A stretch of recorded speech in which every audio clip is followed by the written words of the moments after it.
தமிழ்நாட்டில் இருந்து நாம் பற்ற வைத்த திராவிட நெருப்பு டெல்லி வரை பற்றி எரிகிறது என்று துணை முதலமைச்சர் உதயநிதி ஸ்டாலின் தெரிவித்துள்ளார். சிவகங்கை மாவட்டம் காரைக்குடியில் நடைபெற்ற நிகழ்ச்சியில் கலந்து கொண்டு பேசிய உதயநிதி, டெல்லியில் திமுக தான் எதிர்க்கட்சி, அதிமுக அடிமை கட்சி என்று தெரிவித்தார்.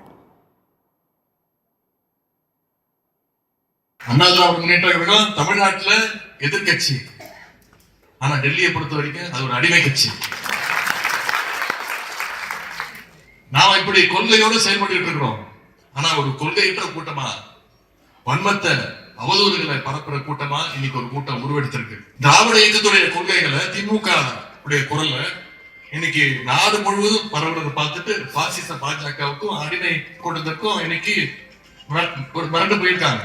இன்னைக்கு இந்தியாவுடைய தென்கோடியில் இருக்கக்கூடிய தமிழ்நாட்டிலிருந்து நாம் வைக்கக்கூடிய பத்த வைக்கின்ற அந்த திராவிட சூடு இன்னைக்கு ஒட்டுமொத்த நாட்டையும் டெல்லியிலையும் ஆட வச்சிருக்கு.